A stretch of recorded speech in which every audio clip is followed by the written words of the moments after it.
Hello बच्चों, कैसे हैं आप सब। I hope you all are fine. बच्चों, आज हम एक बहुत इंटरेस्टिंग टॉपिक पढ़ने जा रहे हैं इलेक्ट्रोस्टैटिक्स का, जिसको हम लोग कहते हैं पोटेंशियल एनर्जी। तो इलेक्ट्रोस्टैटिक पोटेंशियल एनर्जी बेसिकली, तो इलेक्ट्रोस्टैटिक पोटेंशियल एनर्जी क्या है, इसको पढ़ने से पहले हम लोगों को पोटेंशियल एनर्जी हम लोग ने मैकेनिक्स में जो पढ़ा था उसको थोड़ा रिवाइज करना पड़ेगा, क्योंकि वही है, आप समझ लीजिए कि ये बिल्कुल नया टॉपिक है और ये ज़्यादातर अगर हम लोग इसको देखें इसका ज़्यादा पार्ट, तो एक्चुअली ये मैकेनिक्स का पार्ट है, लेकिन हम उसको इलेक्ट्रोस्टैटिक्स में भी यूज़ करेंगे और क्यों करेंगे वो आपको मैं समझाऊंगा अभी। ठीक है, तो पहले मैं आपको कुछ फॉर्मूलेज रिवाइज करवाता हूँ। और बहुत सारे बच्चे पढ़ते नहीं हैं उसको, 11th स्टैंडर्ड में नहीं पढ़ा है, कोई बात नहीं, अभी मैं आपको बता दूंगा। उन फॉर्मूलेज को अगर आप याद कर लेंगे तो इलेक्ट्रोस्टैटिक्स में आपका जीवन आसान हो जाएगा। ठीक है, आइए इसको समझते हैं। बहुत ईजी टॉपिक है, आपको आसानी से समझ में आ जाएगा। ठीक है, तो ये जो है पोटेंशियल एनर्जी, पोटेंशियल एनर्जी कई तरीके की हो सकती है।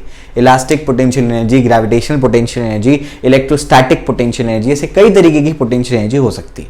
तो इन जनरल जो पोटेंशियल एनर्जी है वो क्या है, मैं आपको थोड़ा समझाने की कोशिश करता हूं। कि मान लीजिए कि आपके पास क्या है, एक स्प्रिंग है। ध्यान से सुनिएगा, आपके पास क्या है, एक स्प्रिंग है। आप उसको एक एंड से ऐसे पकड़ते हैं और दूसरे एंड से ऐसे कंप्रेस करना शुरू कर देते हैं। समझ आ गया? एक एंड से आपने पकड़ा और दूसरे एंड से क्या कर दिया, कंप्रेस ऐसे कर दिया उसको। तो बेसिकली आपने क्या किया, आपने ये जो है स्प्रिंग को जब ऐसे यहां से कंप्रेस किया तो आपने अपनी एनर्जी खर्च की। अपनी एनर्जी खर्च करके आपने क्या किया, उस पर वर्क किया, और वो वर्क होने पर, वो वर्क स्प्रिंग पर होने पर क्या हुआ, वो वर्क स्प्रिंग पर होने पर ये हुआ कि यहां पर मैं इसको यहां तक लेकर जाता हूं और यहां पर क्लिप लगा देता हूं। वो कपड़े सुखाने वाली क्लिप होती है, वैसे क्लिप लगा देता हूं। तो यहां पर मुझे समझ में आ जाएगा कि बेसिकली जो वर्क मैंने किया, यानी जो एनर्जी खर्च करके मैंने वर्क किया, वो इसके पास क्या हो गया, स्टोर हो गया एनर्जी के फॉर्म में। समझ आ रहा है? वही एनर्जी को हम लोग क्या बोलेंगे, पोटेंशियल एनर्जी। हमको कैसे समझ में आता है, वो स्टोर हो गया। आप वो क्लिप को निकाल दो, जैसे आप क्लिप को निकालोगे ऐसे पीछे भाग जाएगा।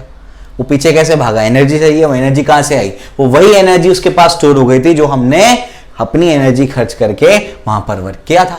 तो जब भी आप क्या करेंगे, कंजर्वेटिव फोर्स के अगेंस्ट काम करेंगे, तो वो सिस्टम के पास फ्यूचर में वर्क करने के लिए जो आपने एनर्जी खर्च की थी वो स्टोर हो जाती है।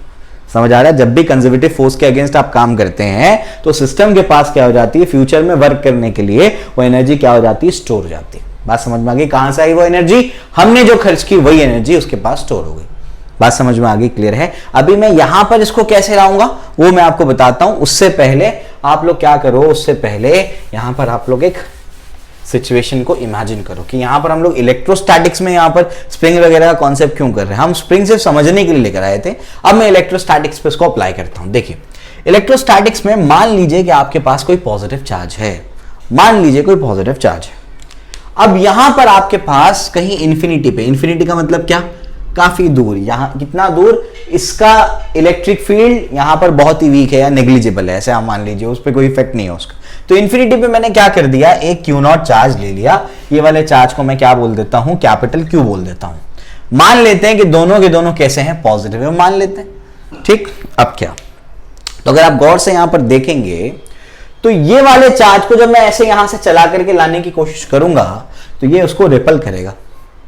क्यों रिपल करेगा, इसीलिए रिपल करेगा क्योंकि ये दोनों के दोनों क्या है, पॉजिटिव है, और like charges ripple each other. इसका ये मतलब हुआ कि ये वाले चार्ज को ये वाला चार्ज क्या करने वाला है, रिपल करने वाला है। तो ये इसको क्या करेगा, रिपल करेगा। ये अपने को बात समझ में आती है। आगे की कहानी क्या है, अब मैं क्या चाहता हूं, मैं फिर भी चाहता हूं कि मैं इसको यहां से कहीं यहां तक का लेकर के आ जाऊं, कोई ए पॉइंट पे मान लो लेकर के आ जाऊं, चला करके क्या करूं, छोटे छोटे स्टेप्स लूं और क्या करूं, उसको यहां से यहां तक चला करके लेकर के आ जाऊं। यानी बेसिकली मैं क्या करूं, समझने की कोशिश करो कि यहां से यहां तक लाने में, यहां से यहां तक लाने में मुझे क्या करना पड़ेगा, मुझे वर्क करना पड़ेगा। समझ आ रहा है क्या बोल रहा हूं मैं, यहां से यहां तक लाने में मुझे क्या करना पड़ेगा, वर्क करना पड़ेगा। क्यों वर्क करना पड़ेगा, क्योंकि ये इसको क्या कर रहा है, ये Q0 को रिपल कर रहा है और इस फोर्स के अगेंस्ट में क्या कर रहा हूं, मैं काम करके आ रहा हूं। तो वही स्प्रिंग वाला केस के जैसा कुछ हो रहा है।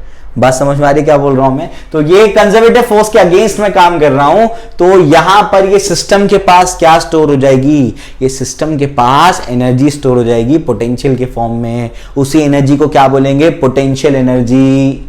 समझ आ रहा है क्या बोल रहा हूं मैं? यानी क्या, यहां से यहां तक लाया, अभी पकड़ के रखा था, फिर मैंने यहां पर कीला ठोक दिया, इसको भी कीला ठोक के क्या कर दिया है, ऐसे रोक करके रखा है। समझ में आ गया? अब दोनों रुके हुए, जैसे ही मैं यहां से क्या करता हूं, कीला निकाल दूंगा, उधर भाग जाएगा। समझ आ रहा है क्या बोल रहा हूं मैं? क्लियर हो गया? ठीक है ना? या फिर इसको वैसे ही रहने देते हैं और यहां से कीला निकाल देंगे तो ये भाग जाएगा।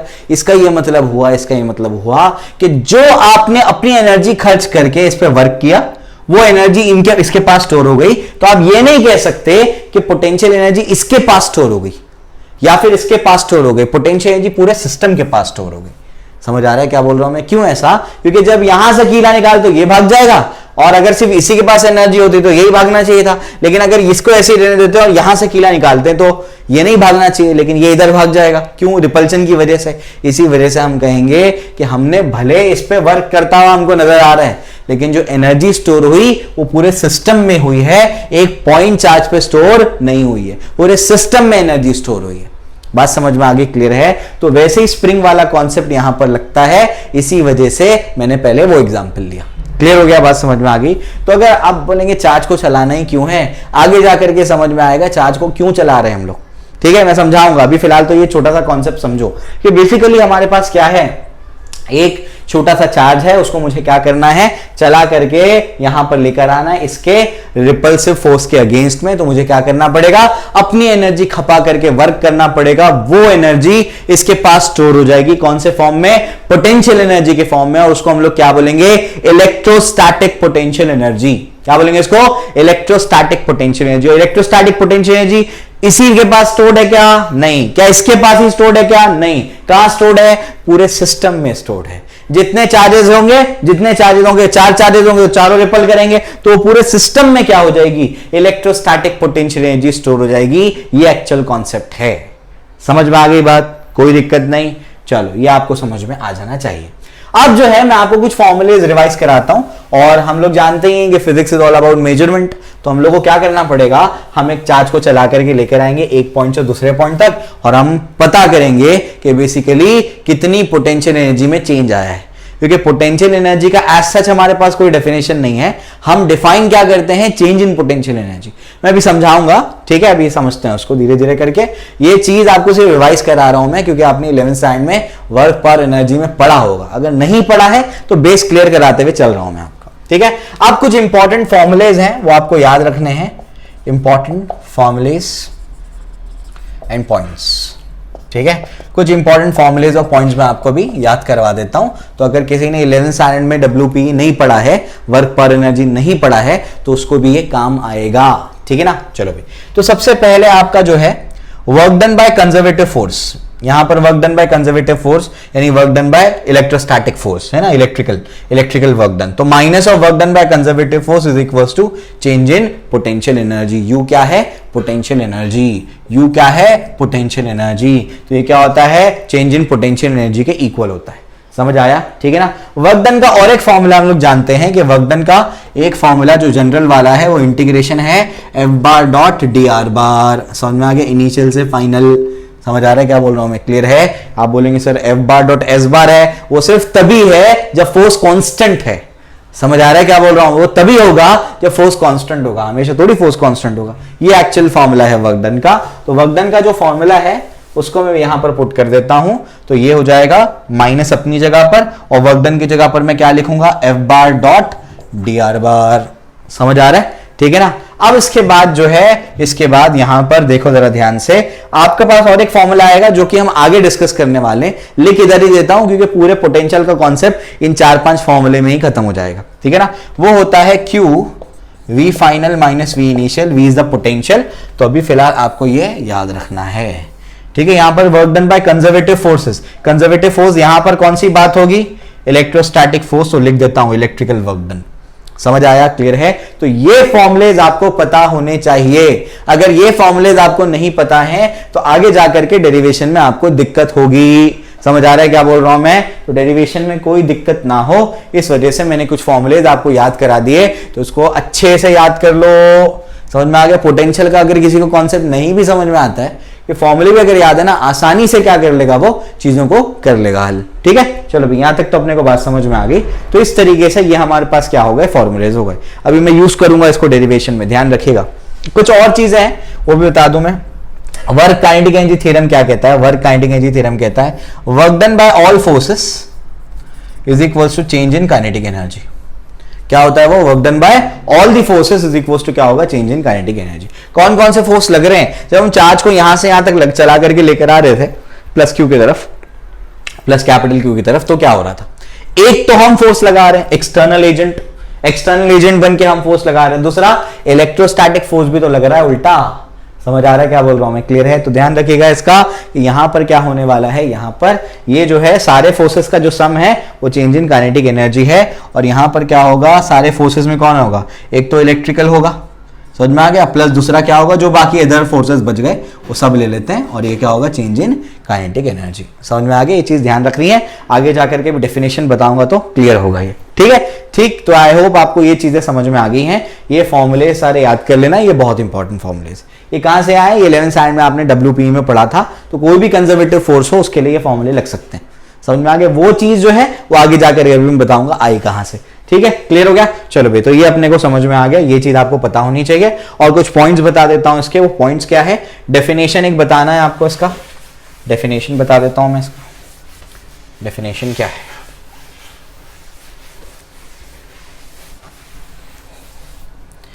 इसका डेफिनेशन जो होता है इलेक्ट्रोस्टैटिक पोटेंशियल एनर्जी का, electrostatic potential energy is defined as the work done is the work done in moving a charge q या q naught from a reference point, infinity मानता हूं मैं, reference point, from a reference point to that point। तो basically electrostatic potential energy क्या है? Work done है। क्या है electrostatic potential energy? Work done है। कहां से कहां का work done? Reference point. Reference point अपन इंफिनिटी मानेंगे, वहां पर पोटेंशियल एनर्जी को जीरो मानेंगे, हमारी मर्जी है, जीरो पोटेंशियल कहां मानना है। ठीक है, तो रेफरेंस पॉइंट से किसी पॉइंट तक लाने में जो वर्क डन होगा एक चार्ज को, उसी को हम लोग क्या बोलेंगे? इलेक्ट्रोस्टैटिक पोटेंशियल एनर्जी बोलेंगे। ये बहुत इंपॉर्टेंट है, आगे जो मैं लिख रहा हूं, without change in kinetic energy. Kinetic energy में कोई चेंज नहीं होना चाहिए, मतलब बहुत धीमे धीमे काम करना है अपने को, स्लोली स्लोली क्या करना है? चार्ज को लेकर के आना है, उसके काइनेटिक एनर्जी में कोई भी चेंज नहीं होना चाहिए, यानी स्पीड में कोई भी चेंज नहीं होना चाहिए, धीरे धीरे करके लेकर आना है, एक्सेलरेट नहीं करवाना है। समझ में आ गया? क्लियर हो गया? तो without change in kinetic energy. Clear हो गया? ध्यान रखिएगा इसका। अभी मैंने लिखा था work done by electrical plus work done by others is equal to क्या होता है? Change in kinetic energy. ये क्या हो गया? जीरो हो गया। अगर ये जीरो हो गया तो work done by electrical work is equals to minus of work done by others, यानी एक्सटर्नल एजेंट से। तो ये भी एक तरीका है पोटेंशियल एनर्जी निकालने का। अगर ये नहीं समझा है तो उसको जाने दो, ठीक है, वरना ये दूसरा तरीका है उसको निकालने का। नहीं पता कोई बात नहीं, ये डेफिनेशन एटलीस्ट आपको पता होना चाहिए कि आज से आपसे कोई पूछेगा कि पोटेंशियल क्या है तो आप बोलेंगे वर्क। समझ में आ रहा है? या इलेक्ट्रोस्टैटिक पोटेंशियल एनर्जी क्या है तो आप बोलेंगे वर्क डन। क्या बोल रहा हूं मैं? इलेक्ट्रोस्टैटिक पोटेंशियल एनर्जी क्या है तो क्या है वो? Work done. कहां से कहां का वर्क डन? इंफिनिटी से या रेफरेंस पॉइंट से किसी भी पॉइंट तक लाने में किसी चार्ज को जो वर्क करना पड़ेगा किसी दूसरे चार्ज के अगेंस्ट वाली फील्ड के, तो जो वर्क करना पड़ेगा उसी वर्क को क्या बोलेंगे? इलेक्ट्रोस्टैटिक पोटेंशियल एनर्जी बोलेंगे। ठीक है, क्लियर हो गया? चलो ये डेफिनेशन हो गया। और इंपॉर्टेंट पॉइंट्स बताता हूं मैं इसमें। ये सारी चीजें मैकेनिक्स में आपने की हैं 11th स्टैंडर्ड में, तो अभी मैं आपको कुछ और पॉइंट्स बताता हूं, याद दिला देता हूं। ये जो है potential energy is a scalar quantity. Energy scalar है तो पोटेंशियल एनर्जी तो स्केलर ही होगी। उसके बाद क्या? इसका जो SI यूनिट होता है, SI यूनिट, इसका SI यूनिट क्या होता है? जूल होता है। क्या होता है SI यूनिट? जूल।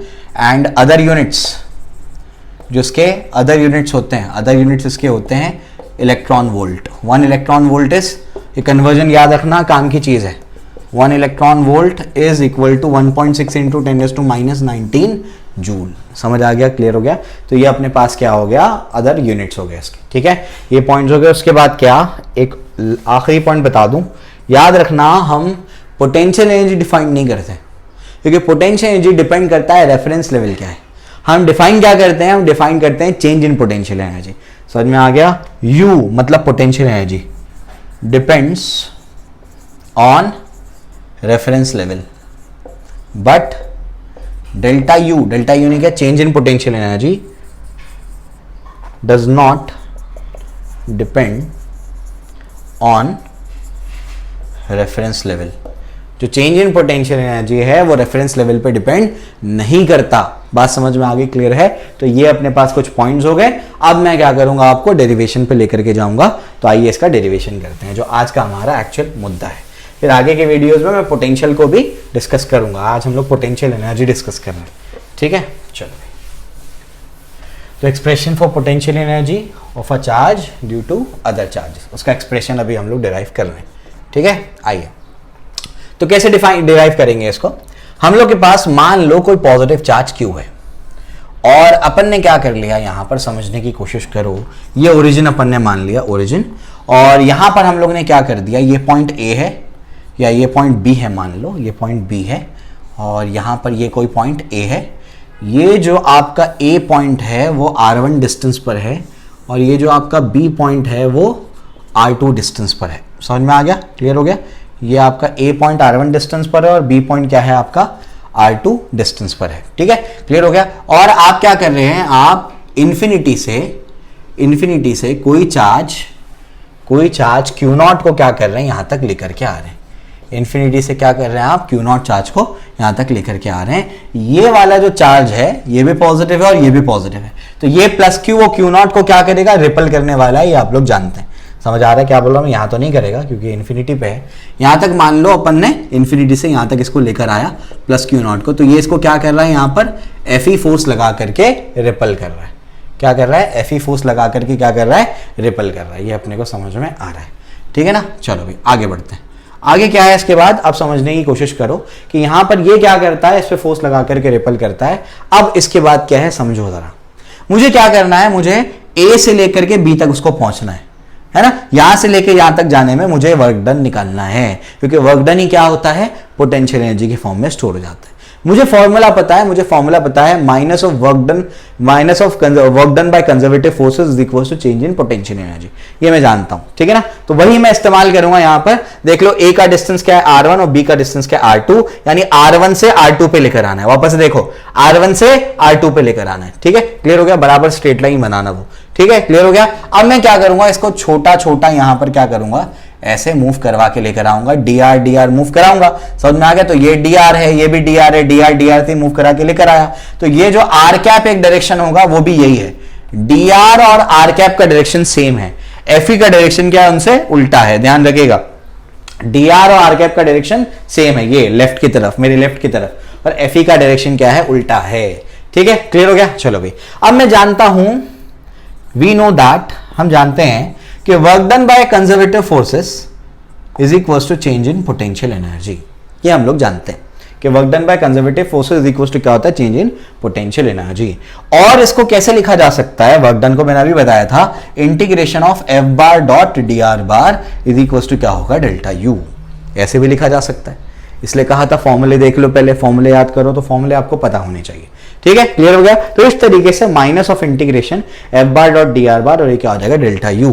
क्लियर हो गया? बात समझ में आ रही? कहां से कहां तक लाना है बच्चों, अपने को ए से लेकर के बी तक लाना है। रेफरेंस पॉइंट बाद में मानेंगे अपन, अभी फिलहाल ए से लेकर के बी तक लाना है, कोई भी जनरल 2 पॉइंट। तो ए का डिस्टेंस क्या है, ओरिजिन से R1, और बी का क्या R2, यानी R1 से अपने को R2 पे लेकर के जाना है।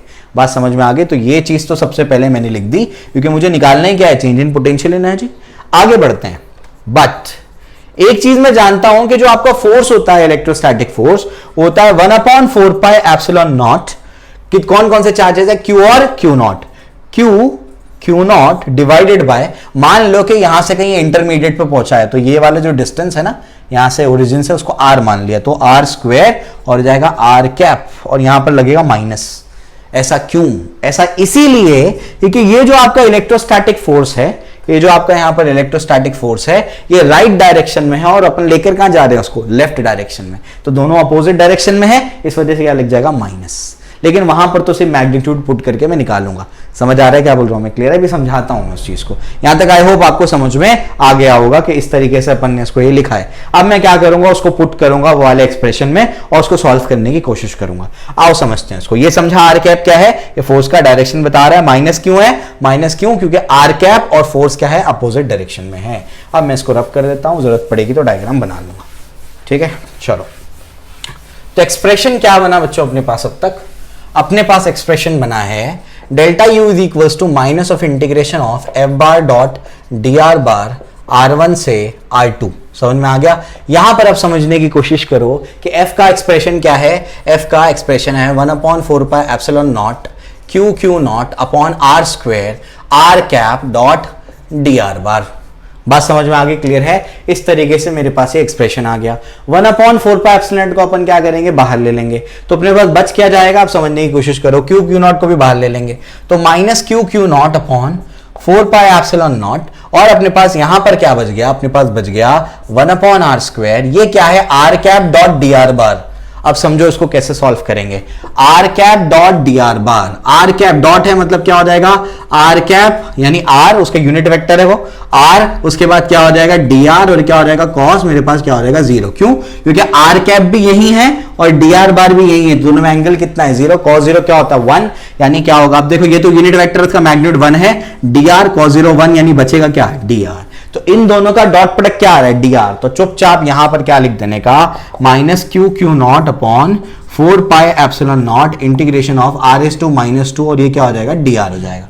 समझ आ गया? तो बिल्कुल घबराना नहीं, ये कहां गया वो समझा दिया मैंने कैसे आया है वो। ठीक है, चलो भाई आगे बढ़ते हैं। आगे क्या है समझने की कोशिश करो। कहां से कहां तक जा रहे हैं, R1 से R2 तक जा रहे हैं, R1 से R2 तक जा रहे हैं, R1 से R2 तक जा रहे हैं, यानी A से लेके B तक जा रहे हैं। इंटीग्रेशन ऑफ x⁻n dx का क्या होता है बताओ जल्दी से, x⁻n+1 अपॉन n+1। समझ में आ गया? अगर कुछ A से B होगा तो लिमिट पुट करने का है ना, तो n+1 अपॉन n+1 तो क्या होगा, -2+1 अपॉन -2+1, -2+1 इज -1 और -2+1 इज -1, यानी बेसिकली ये क्या बन जाएगा, हो जाएगा -q naught upon 4 pi epsilon naught, और ये क्या हो जाएगा, ये आपके पास हो जाएगा, ये आपके पास हो जाएगा -1 अपॉन r, R1 से R2। बात समझ में आ रही? -1 अपॉन r क्या हो जाएगा, R1 से R2। ठीक है ना? देयरफॉर क्या हो जाएगा, therefore delta u is equals to क्या बचेगा अपने पास, -q naught upon 4 pi epsilon naught, और यहां पर क्या हो जाएगा, इसको जैसे आप पुट करेंगे तो ये आपके पास हो जाएगा, माइनस यहां पर है तो बोलो जल्दी से, माइनस माइनस क्या हो जाएगा, प्लस कर लेना। पहले क्या कर लेना, देखो ये माइनस हो माइनस क्या कर लेना, प्लस कर लेना, तो बचेगा क्या 1/r2 -1/r1। आई होप आपको समझ में आ गया होगा। डायरेक्टली मैंने क्या कर दिया, वैल्यू पुट कर दिया, लिमिट पुट कर दिया। समझ आ गया? ये है expression for potential energy general. समझ में आ गया? अब नाउ अगर हम ये मान लेंगे कि इनिशियल जो पॉइंट है, ए वाला जो पॉइंट है वही इंफिनिटी है, और उस पर पोटेंशियल एनर्जी को अपन क्या मान लेंगे, 0 मान लेंगे, तो क्या होगा। तो अपने अपन देखेंगे यहां पर इफ, ये भी समझ लेना क्या कर रहा हूं मैं, देखना ध्यान से। इफ हम लोग बोलेंगे R1 is equal to infinity, R1 को इंफिनिटी मान लेंगे, एंड ये क्या हो जाएगा, डेल्टा यू है ना, तो ये होगा you final minus you initial, तो यहां पर U1 क्या हो जाएगा, U1 हो जाएगा तुम्हारा 0, क्योंकि हम मान लेते हैं ऐसा। ठीक है, लेट मान लिया अपन ने कि R1 इंफिनिटी पे है। समझ में आ गया? बिल्कुल शुरुआती जहां से पॉइंट, जहां से उसको लेकर आया, कहां से लेकर आया, इनफिनिटी से लेकर आया, वहां पर अपन ने पोटेंशियल एनर्जी को क्या मान लिया, 0 मान लिया। ये हमारी मर्जी है, बहुत स्मार्टली खेले हम लोग इसमें। ठीक है, चलो भाई, तो U1 को 0 मान लेंगे, तो देयरफॉर क्या हो जाएगा, ये एक्सप्रेशन क्या होगा बताओ, U2 माइनस U1 है ना, final minus initial is equal to क्या होगा, प्लस q नॉट अपॉन क्या हो जाएगा 4 पाई एप्सिलॉन नॉट, और ये क्या हो जाएगा 1/r, एंड R2 को r मान लेना आप लोग। ठीक है, R2 को r मान लेना, -1 अपॉन इंफिनिटी, R1 तो इंफिनिटी है, वो क्या होगा 1 अपॉन इंफिनिटी 0, वो क्या हो जाएगा 0 हो जाएगा। तो अपन क्या करेंगे अभी, फाइनल एक्सप्रेशन लिखते हैं। फाइनल एक्सप्रेशन क्या हो जाएगा, देयरफॉर U2 माइनस U1 तो क्या हो गया 0 हो गया, क्योंकि हमने माना है U2 is equals U2 minus 0 is equals two plus q naught upon 4 pi epsilon not 1/r। समझ में आ गया? और U2 को अगर आप U मान लेंगे, इफ U2 को कुछ भी नाम रख दो, तुम्हारी मर्जी है, तो U2 को U मान लो, U is equals to 1/4 pi epsilon naught q q naught, कोई भी दो चार्जेस है तो Q1 Q2 बोल देते हैं, Q1 Q2 अपॉन डिस्टेंस क्या है R, ये आपका potential energy of a system है, वरना एक्चुअल फॉर्मूला तो ये है। लेकिन हमने स्मार्ट क्या खेला, हमने ये बोला कि हम मान लेते हैं कि इन्फिनिटी पे जो है ना, इन्फिनिटी पे पोटेंशियल एनर्जी क्या है, जीरो है। समझ में आ गया, क्लियर हो गया। तो R1 को इन्फिनिटी मान लिया, वहां पे पोटेंशियल एनर्जी को जीरो मान लिया, ऐसे अपन ने पोटेंशियल डिफाइन कर लिया, पोटेंशियल एनर्जी। समझ आ रहा है क्या बोल रहा हूं मैं, वरना एक्चुअली क्या डिफाइंड है, पोटेंशियल एनर्जी डिफाइंड नहीं है, डिफाइंड क्या है, change in potential energy. Actual formula ये है, ये तो हमने अजम्पशंस करके वो वहां तक का लिखा है। बात समझ में आ गई, क्लियर है। तो ये आपका क्या है, एक्सप्रेशन है, और ये आपका एक्चुअल एक्सप्रेशन है। समझ में आ गया, क्लियर हो गया। तो ये आपका क्या है, actual expression change in potential energy का, क्लियर हो गया। ठीक है, आई होप आपको ये क्लियर होगा। कोई अगर डाउट है, कुछ अगर आपको कंफ्यूजन है तो कमेंट सेक्शन में मुझे बताइए। आगे की वीडियोस में मैं आपको पोटेंशियल के बारे में समझाऊंगा कि वो क्या होता है। क्लियर है, आई होप आपको समझ में आ गया होगा। अपने दोस्तों के साथ इसको शेयर करिए ताकि हम ज्यादा से ज्यादा लोगों की हेल्प कर पाए। Okay, thank you.